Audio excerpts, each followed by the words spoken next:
Hey everybody, this is Brett Ingram, and this is the optYOUmize podcast, the show that helps entrepreneurs build their dream business and dream life. Today we're talking with Matt Tack, host of the Full Fuel podcast. He's about living life full fueled by optimizing our fuel, movement, sleep, mind, work, and spirit.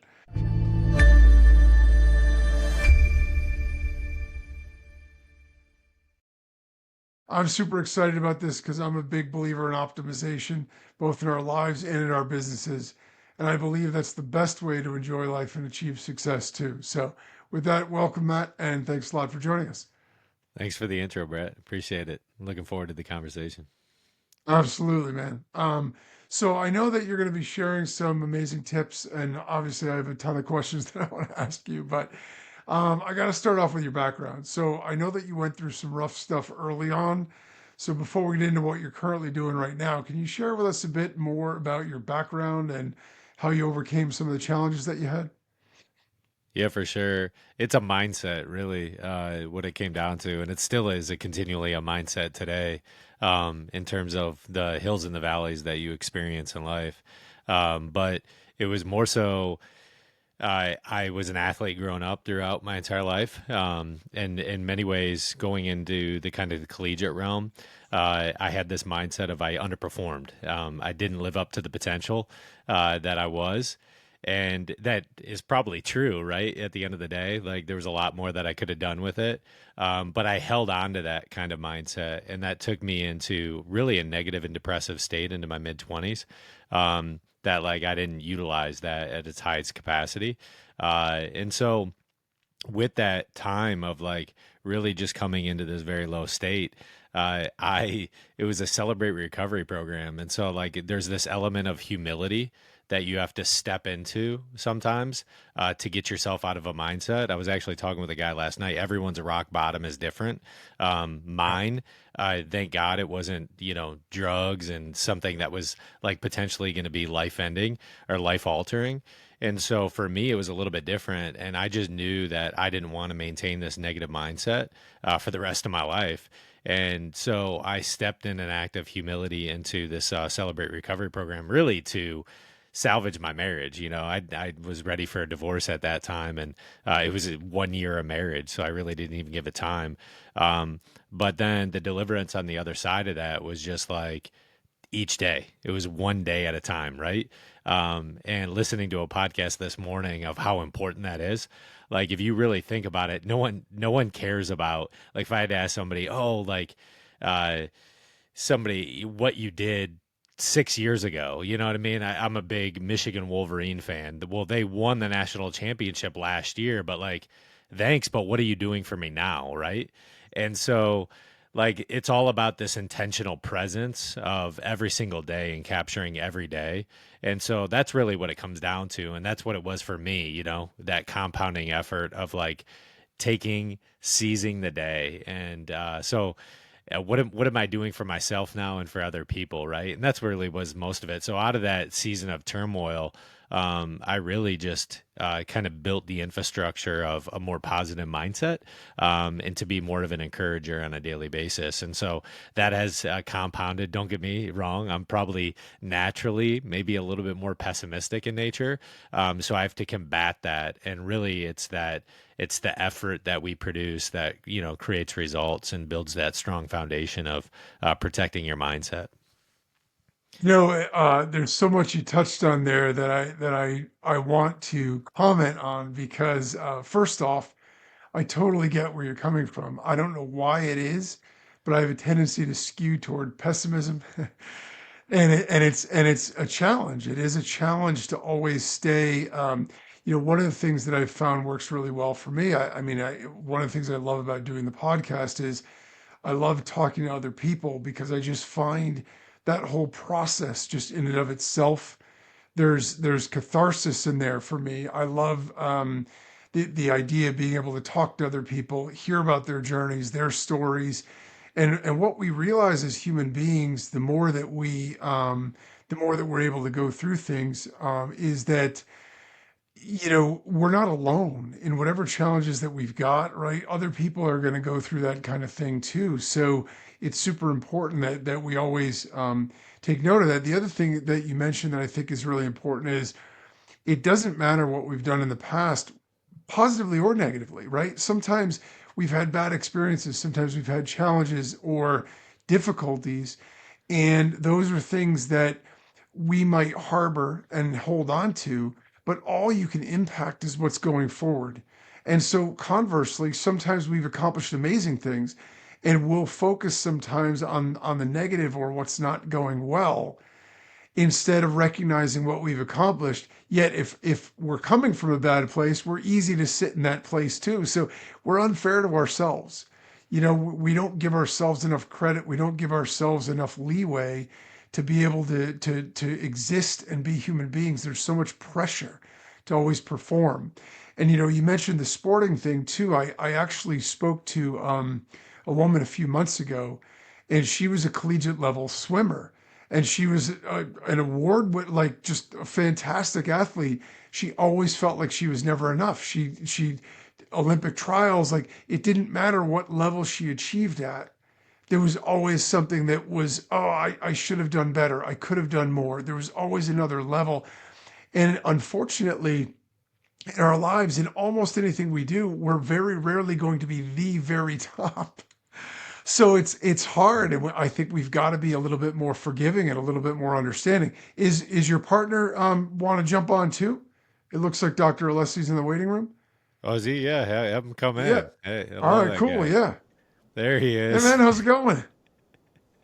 We're jumping into it, What's up, so man? we're live and rolling, and we'll roll on with it. So Let's yeah, I was go. That's just how I do. asking Matt about his background and stuff like that, and I love what you guys are doing. So we were just talking about coming from sort of a dark place and being able to manage what we're doing on a daily basis to feel better about who we are and what we're doing. So just to follow up on that, was there a particular moment? I mean, obviously you went into something where you recognized that you were in a negative place, and then you did something proactive to fix that. But was there a moment, was there a turning point for you, or a particular thing that made you say, look, I gotta change what I'm doing here to get on the right track? I mean, that moment in time was when I decided to like ask for help. Like, I think that was like that moment in time, like when I felt like help was needed, and the help was within my church. So like I'm, faith oriented, definitely feel like that's like the avenue that I felt like I need to take. And so that was like the moment of like, all right, I'm going to make that decision to move forward. So that was like the culminating effect to kind of create the trajectory in the other direction to 180 it. That was the impetus of that moment. If I didn't make that decision, right, and I'm like, nah, like that's not for me, well then it probably would have been a spinning effort like the other way that ultimately would have probably led to my demise, or just being like, this salty friggin' now, 38, 39-year-old dude that life doesn't happen to me. It happened for me. It happens to me. And, I just be continuously salty. You've met those old guys. Like they're just always salty because they're never present with the feeling associated to like what it means to win. Right. And I'm kind of addicted to the winning feeling. Right. I know what it means to like win, and I like winning. Right. And so like, how do you do that more? That's more of a habit structure. And that's what I would call a win, right? I see it. I kind of see it myopically. Like so many people want to, they don't look past their toes. And then so they can't see the room. Like so give an example of the basketball court, right? If I look down and dribble, if I'm dribbling a ball and looking down the entire time, I can't see the court. So I can't see when a guy's maybe cutting on the left baseline and I can catch him for a layup, or I'm somebody setting me a pick and I can get, go around his left shoulder and maybe shoot a mid range, right? I can't see the floor. So if I'm dribbling and I have my head down the entire time, I'm not going to see my teammates, and like therefore I'm not going to win. And so that's what it always comes back to me is like you got to look up, you got to see the grandstand from a grandstand view, and you got to be like, all right, look, I'm pretty small in this world, right? We're so tiny. Like it doesn't like it's crazy. How do I make the next win? Like, what does the next win to me look like, right? So Alfred and I were talking the other day, and he's like, "What can we do today, right?" And I kind of backed up, and I was like, "Look, I think we just stay consistent because we've been winning for the past few months, and we got to keep doing what we're doing, right? It's not like change things and do all these other things. Sometimes you just got to back up. And you're like, all right, well, what are we doing? What are we doing that's right? And how do we compound on that winning?" And getting a perspective, I think, is really important. And I love your sporting analogy. My kids are actually soccer players, and similar idea though. If you're dribbling the ball, a lot of kids, they don't have the facility with the ball, so they're looking down all the time. And then you got the guy cutting to the net, and there's no one there to see him. You can't hit the pass, so you're dribbling into traffic. You get the ball stolen, and it's if you're watching that from the distance, you're frustrated and you're saying, geez, he's right there wide open. I mean, just make the and but they can't see it because they're playing with their head down. When you got your head up, you're able to see everything that's going on so you can make the right decisions. So how did you guys meet? And what was the impetus to work together? You tell the story, babe. Yeah, we met a while back, man. Like probably like 10 years ago in church. We were going to the same church at the time, and then I wouldn't say we were super close. We knew each other and each other's families and stuff. And then I had moved out of town. I moved to Colorado for a couple years, but then I came back to Florida to Tampa where we're at, and I joined this networking kind of club, like a co-working space, and getting a tour of the facility with the guy who runs it. And I see Matt just sitting there, and I'm like, dude, what's up, man? And we just kind of start chatting, and he's like, what are you doing? And I was like, man, I got this functional health center.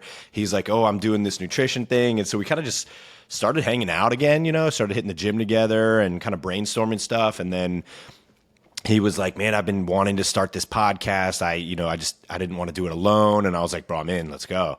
And so we interestingly had just like crazy good like rapport at the beginning. The topics we would discuss, the conversations were really good, and it just has kind of evolved from that. We're on the same mission for sure. Like our mission is to serve other people through health, fitness, longevity, and our knowledge of what we do. So but at the end of the day, it is service, and we always kind of come back to that. So yeah, I mean, that's kind of the culmination of our relationship. It's always funny when people ask that, because it's like as if we're dating or something, or if we're like this old married couple. Well, it's amazing. I mean, it's serendipity, but how that stuff works out. I mean, I know, in the digital marketing space, I would go to events, and oftentimes, you'd see these guys that were partners, and they, launch software together or whatever. And so many times when you sort of pull back the curtain to find out like how this happened, it wasn't even deliberate. They were just having a chat over a beer or coffee or breakfast or whatever, and realize, hey, we've got something in common, that we see the world through the same lens. And so we've got the same idea, same mission. Let's get together. Let's do something. And I think that's awesome, because one of the mistakes I made in my own entrepreneurial career is, I've been an entrepreneur for 17 years, and I did a lot of it alone. Everything's digital, everything's online, so in some ways it's a lot easier. But all the people that I was connected to were all through Skype and at a distance, and we'd only get together once, twice a year. And I totally neglected the power and the importance of connection and networking. And I realized after the fact, when I reflect years later, that the fact that if you engage other people and you work with other people, like that's where the richness comes from, and you can get to where you're going a lot faster when you put minds together and you work together with other people. And so I think it's super powerful. It's awesome that you guys found each other and were able to have something in common to work together like that. So I know that you guys have 6 pillars that you focus on. Can you share with us what those are and why you chose those specific 6? Yeah, I'll take 3 and then let him kind of like take the 3. That would probably, but Mind spirit work is typically where I like kind of hanging out at. We have three things that we focus on in our coaching program, which is mindset, number one, nutrition, and muscle. So from a complete human performance and optimization standpoint, but as you drill down on that, mind, spirit, and work are really, really kind of like a focus point. And so we kind of wanted those to be our pillars that were in association to how we can have measurables. And so we have a little bit of scorecard challenge that we basically bring that together and kind of hone that in. I think in probably maybe the coming year, the coming couple of years, we'd like to put some in a journal, like an optimization journal together with kind of the coding of this scorecard that we've put together over the past year and a half. But the point is to have measurables, right? And just to get a little bit more better. And that's what optimization means, right? Because when you are growing, it becomes a game of numbers. Like you really have to dial things in at a fraction of a percent. When you kind of know, I'm reaching a really clean, maybe area. With my mind, spirit, and work, right? What is that level up? And those fractions really count. Whereas it's like weight loss, right? The first 20 pounds, if you're extremely overweight, right, the first 20 pounds are the easiest to take off because it's like, dude, that's what's gonna just naturally come off if you're doing a detox or something like that. But then it becomes fractions, right?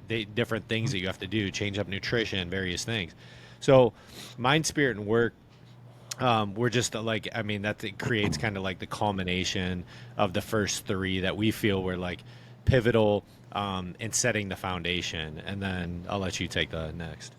Yeah, and it kind of organically just came to us, this idea of the pillars, three of them being more abstract, like what he was just talking about, the mind, spirit, and the work, and then three being a little bit more like physical or like physiological, fuel, movement, and sleep. So those three are things that, if you're not doing those properly on a daily basis is going to be detrimental to your physiology.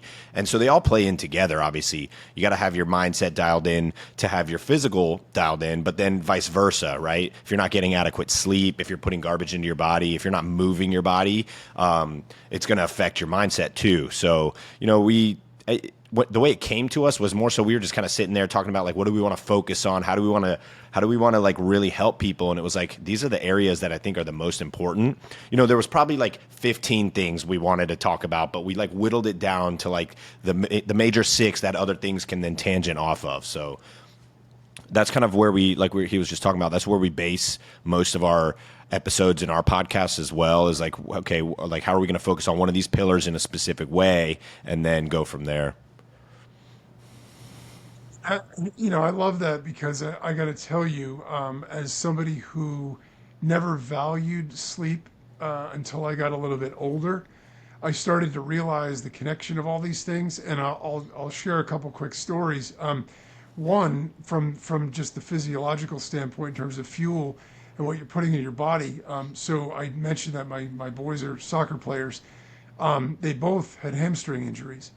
And my older son, when he had a hamstring injury, I did track my whole life, and I've been a casual athlete. I've been in the gym and worked out pretty seriously since I was a teenager. But in terms of competitive sports, track was really the thing for me. So it wasn't a team sport. You weren't competing for a spot against other people. You're just competing, in each of your events. So nowadays, kids are so specialized in what they're doing that the load that they put on their bodies for various things. And at that particular time, you're going through puberty, your body's growing anyway, you need all these extra things. And they're exercising at such an intense level for so long that my older son ended up, having a pretty severe pull in his hamstring. So he went to physical therapy, traditional physical therapy, and he gets cleared after a couple of months of doing rehab exercises and things like that. And so I bring him back to his club soccer practice. And the coach calls me over at the end and he goes, "Hey, I just want to show you this." He goes, "Take a look at this video." I just had them jog out and jog back at the end. And he goes, "Look at Brett." He goes, he's crooked. There's something not right. So I know he's physically cleared, but he's not all there. He goes, "Do me a favor, go call this guy." And he gives me the number for this guy who's a sports medicine guy he's a chiropractor, but they do soft tissue, all that kind of stuff, right? So he goes to him, and the guy's like, oh yeah, and he starts doing all these like weird manipulations and stuff like that. But it was amazing. And he said, the thing of it is, you've got to get him a lot more whole protein and a lot more whole food in his diet, because we didn't eat terribly, but we're busy. My wife works, I work, so we had kids in school. We didn't have time to always.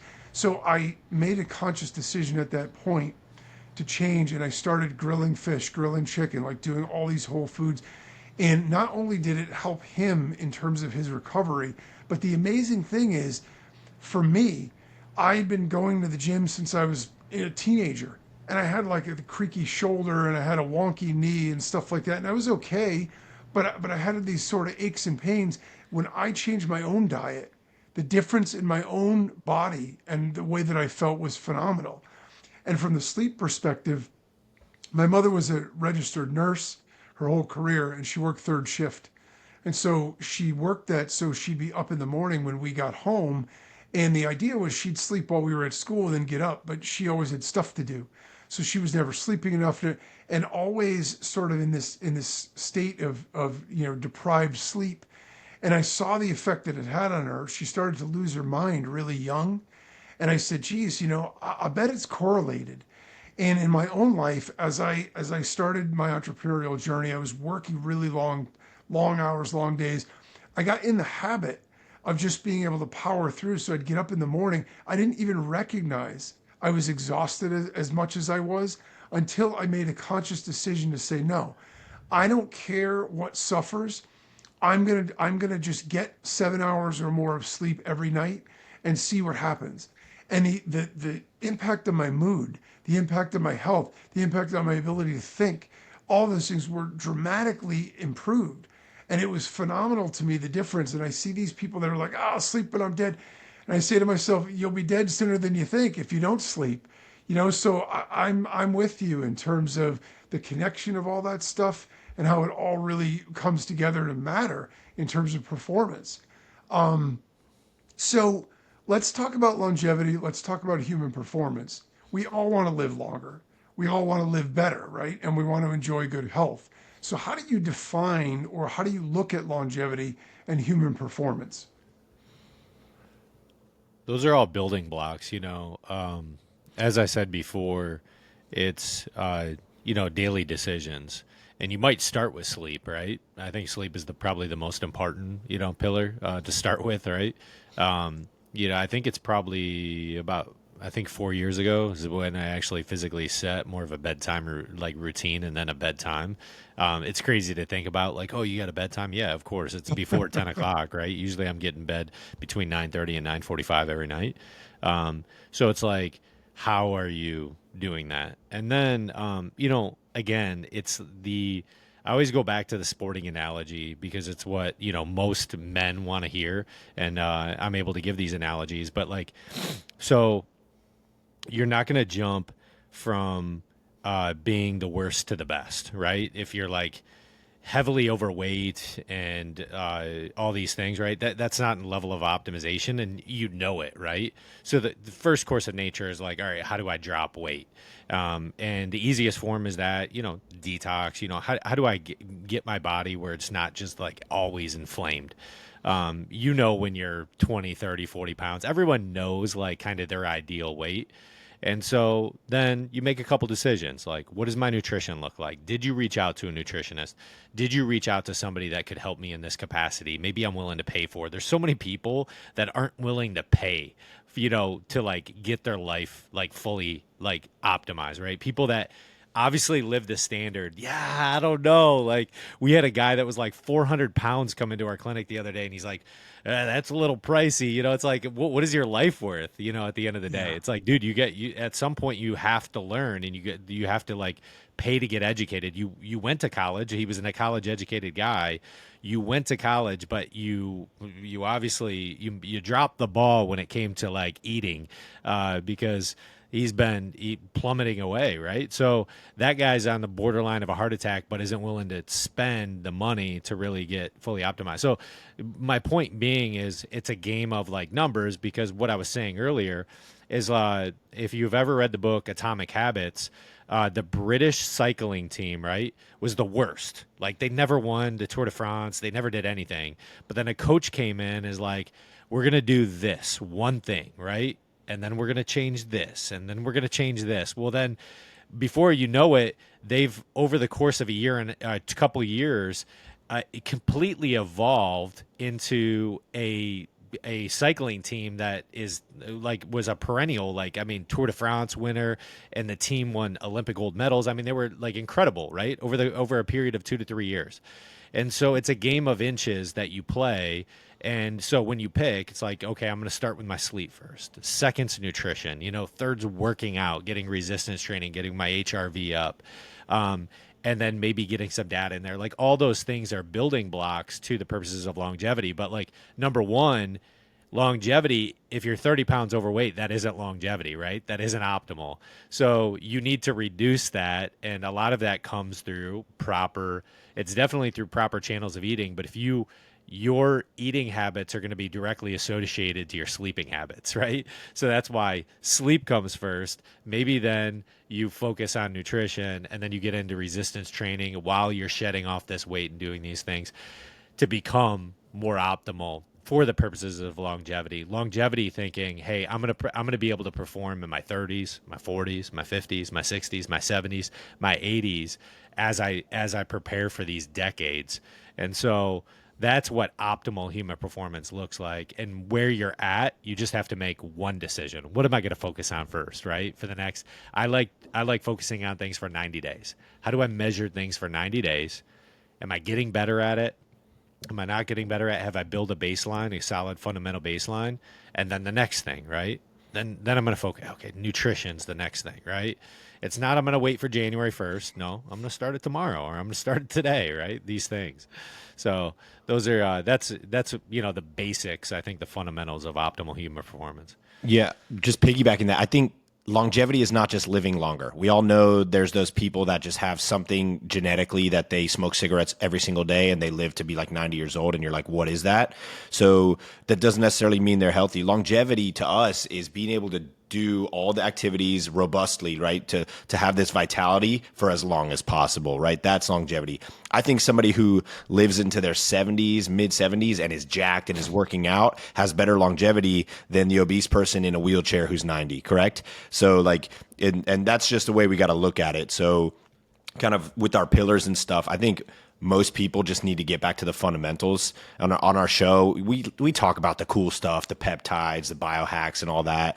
But people want to jump to that before they even have mastered walking 5,000 steps a day, right? They're not even doing that. And so it's like, if you're not walking 5,000 steps a day, eating whole foods, getting 7.5 hours of sleep, doing those basic things, the other stuff's not going to like compensate over that, right? You're just gonna be putting the cart before the horse. So that's honestly that's what most people could do to move the needle in a big way, realistically. I think a lot of people look for a quick fix or some kind of a magic pill, and there are ways, as you said, right? There's ways to optimize what you're doing, but it's the fundamentals. You don't worry about the fadeaway jumper if you can't hit a free throw. You know what I mean? You gotta focus on the basics. You gotta, Jordan added these extra shots to his game after he had already mastered all the other stuff, and I think it's a really important analogy because it's not as sexy. You know what I mean? Like everybody wants to buy a bottle of something, or you drink a drink of something and have it, just miraculously. But a lot of it comes down to habits. And I mean, I think this is what you look at even financially, right? A lot of people who win the lottery, the statistic, I forget the exact number, but the vast majority of them end up broke not very much longer, because what they don't understand is it's the habits that generate your result. And so if somebody just gives you a suitcase full of money, but you don't have good financial habits, you're going to burn through that in a heartbeat. You're just going to buy more expensive stuff, but you're going to burn through that the same way you would. If you have really good habits with it, you add a bunch of money to it, Now you have the ability to build yourself a nest egg, have a great retirement, like do all the things that you want to do. So yeah, I'm a huge believer in quality of life. It's not just the length, definitely the quality. So what role do you guys think nutrition plays in that? And what advice would you give to somebody who wants to optimize in terms of nutrition? I think, I mean, honestly, my take is nutrition might be one of the most important because the way people think about food is like, oh, I'm hungry. I need to eat something to kind of get me through the next few hours until the next meal, right? They don't think of it like, they think of it almost like a currency versus the way you got to think about nutrition is it is making up your body, right? Everything you put into your body is what is going to build the building blocks for it. So, do you want to be made out of a bag of Funyuns or do you want to be made out of like proper amino acid structure from some quality red meat, right? Or eggs or one of those real whole protein sources. So everything we eat and goes into our body and it comprises the structure that makes our soft tissue, our bone, everything, right? It's what makes us tick. So including our brains, you know, like I look at kids and kids are eating garbage, sugar and all this stuff. And then parents are like, why is this kid nuts? Why is this kid behind? Whereas like, no, give the kid some healthy fats that are going to then, I always say this, and I don't know if it's 100% correlated, but I think it is. My kids ate an avocado every single day from the moment the day they started eating whole foods to, you know, to almost now. They're 3.5. So about, I mean, 3 years ish.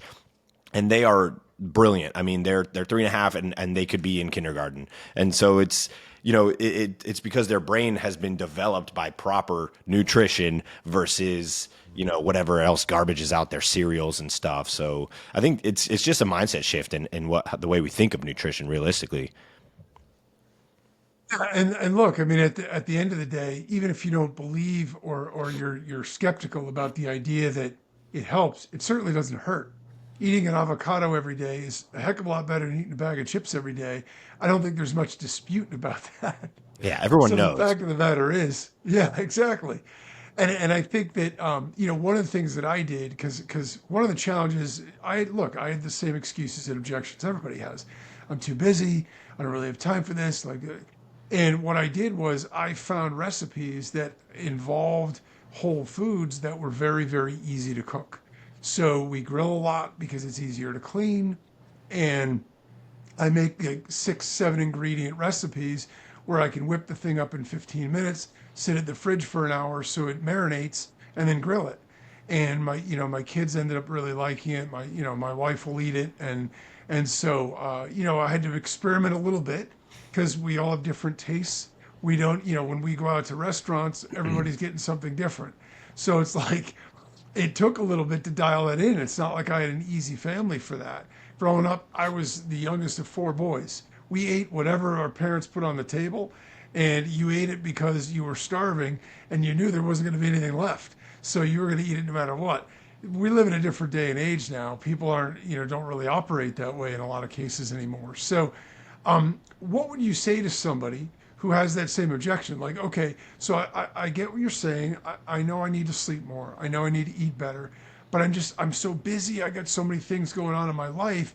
Like, how am I going to be able to prioritize or put all these things, in play?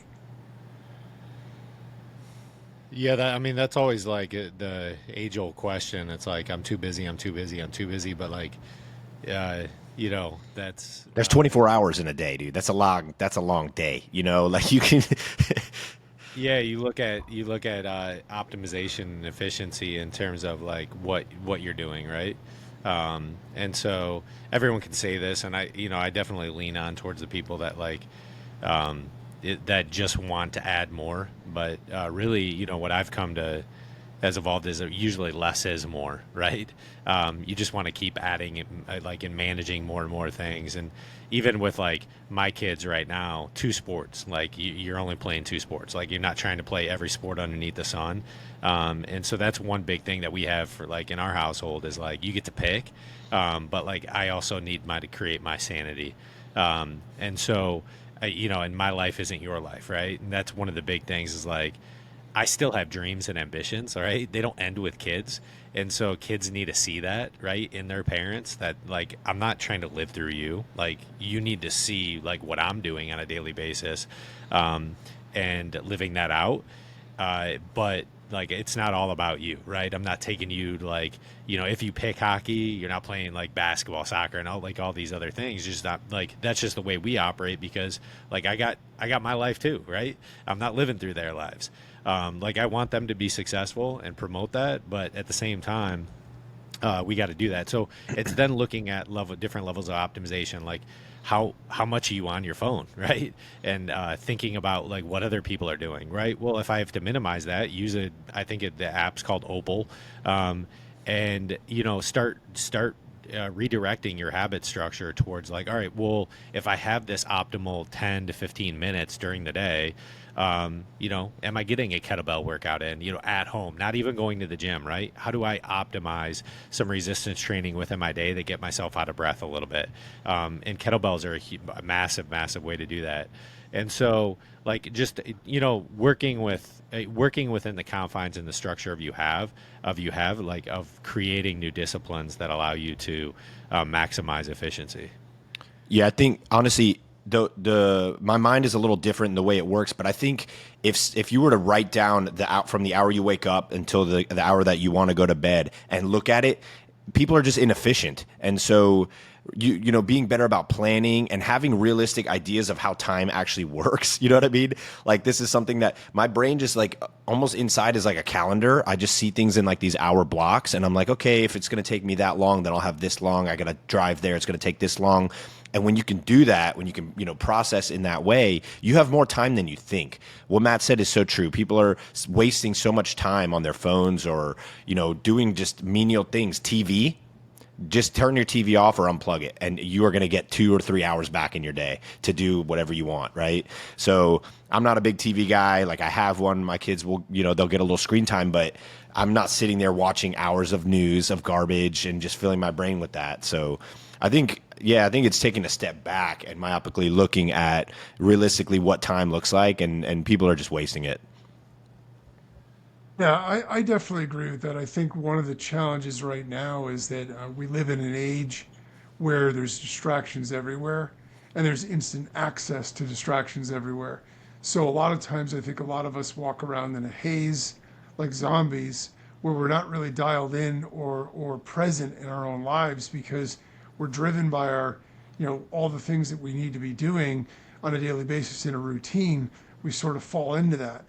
The other thing I would say that I know from my own experiences, like even with working out, right? So in general, I've been very good about being healthy my whole life with working out. I taught my kids; they both love doing the weights, and they obviously play soccer, so they get into cardio and all that too. But whenever I've gotten away from it, I've gotten sick, I've gotten injured, whatever, and then I try to get back into it. The initial part is always the hardest because at first it takes extra energy and your body's so depleted and needs to recover, so you feel more fatigued. But the ironic thing about it is that as you get into it more, it actually generates more energy because once you start doing it a little bit, now you feel better all the time.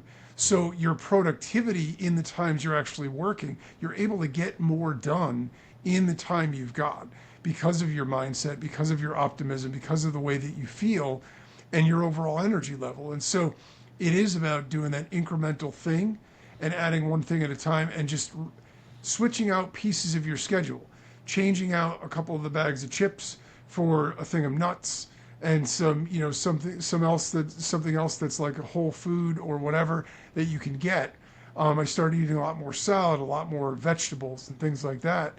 And it just, those incremental changes, you don't necessarily notice them. And at first they might take a little bit of effort, but after you start doing it, you find that it gets easier and easier like any other habit. And so I love all of that advice. I think it's really powerful. So you guys also started a podcast.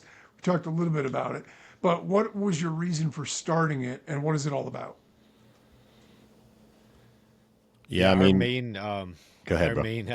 thing there with our podcast is the reason why we started it is to really, uh, you know, is to really get our voice out, to be honest with you. Maybe in a, relatively cynical way, just like we want to become more subject matter experts in space because we feel like we have a lot of knowledge and invested a lot of time and energy into it. So that was one of the main reasons, is like, why hold that in when you can educate other people? So the give aspect.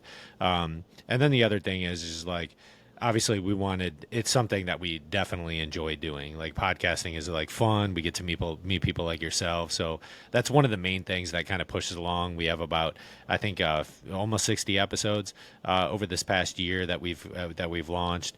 And so we're just having a really good time doing it. And those are I think the main reasons. But if you want to build on, Alfie. Well, yeah, I mean, when I became a doctor, it was realistically, it was like, okay, I'm going to make some good money doing this. But then it became, how am I going to serve people, help people? And then it's like, okay, I can have one-on-one conversations all day with people and help them, or I can put knowledge out there that thousands and millions of people can have access to that can change their lives. So it's just, I guess, more of an umbrella way to educate and help people kind of shift, kind of like everything we're talking about here is like, how do we shift our mindset more towards an optimal way of living versus, the way people have just been doing it is not working. Yeah, and I guess that's one of the great things about technologies is it does allow us to reach a lot more people if we have a great message and we have value to offer. So that's fantastic. You've also built a community you call the optimizers. Can you tell us what that is and what that's all about?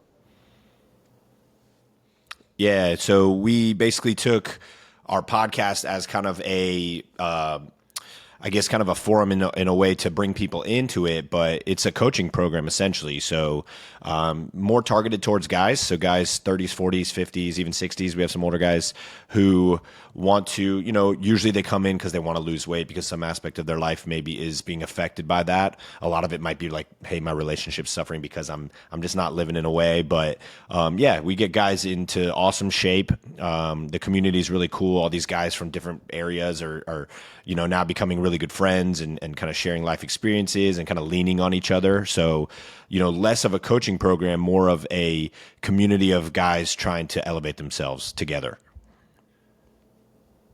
Nice. Yeah, it's I find, and I was saying to Matt in the very beginning, I find, the connection piece is so important, especially nowadays when, we're oftentimes isolated. It's ironic because the technology connects us, but at the same time, individually, oftentimes a lot of us feel a lot more isolated than we ever have. And so it's kind of interesting. I remember growing up as a kid, I got on my bike, rode around in the neighborhood with the kids on bikes, and we disappeared and came back at dinner time. Nowadays, it's like scheduled activities and kids have this and that, and they're connected by their phones, and so it's crazy. But all right, so where can people find you guys, find your products, find your services, connect with you? Yeah, I'm at human.optimizer on Instagram, Matthew Tack on Facebook. But most importantly, we have a brick and mortar in Tampa Bay, Alessi Functional Health. So if you're in Tampa and you want to come check us out, that'd be amazing. And then we have our Full Field podcast, which is on pretty much every syndication channel. Our main areas are obviously YouTube, Spotify, and iTunes. So you can check us out there. And then if you want to check us out, check out our program. It's fitness.fullfield.com. You can reach out with any questions. We'd happy to speak with you. Yep. And I'm at fullfueled_doc on Instagram as well. So, and then everything else he just said. All right, fantastic. All right, I got one last question I got to ask you guys because I think it's important. I'm always interested to know what people are going to say. What's your number one tip for success as a business owner or an entrepreneur? You want me to go? You want me to go? My number one tip, if you want to make money, is to get in freaking amazing shape. If you can get your body and everything into peak physical condition, you will make more money because you'll have more energy, you'll have leveraged time better, and you'll understand what it like looks like to work hard and get results at something. I love that in terms of consistency.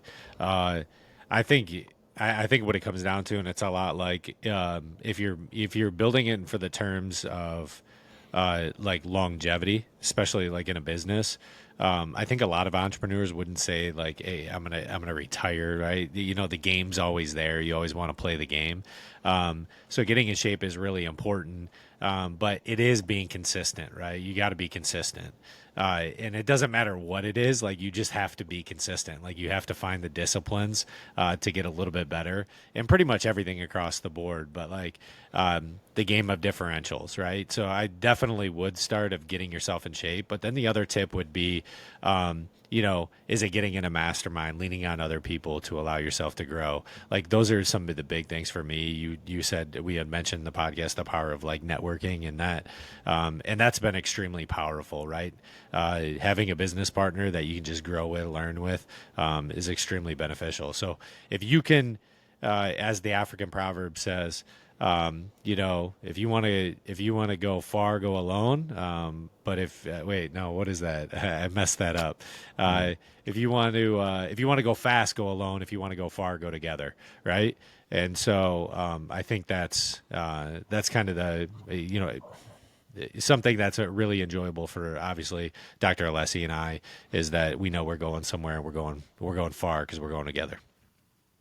Yeah, which is awesome. It's awesome. I mean, you can obviously tell you guys have a great relationship, and so that's certainly something that must make going to work and doing what you're doing every day fun.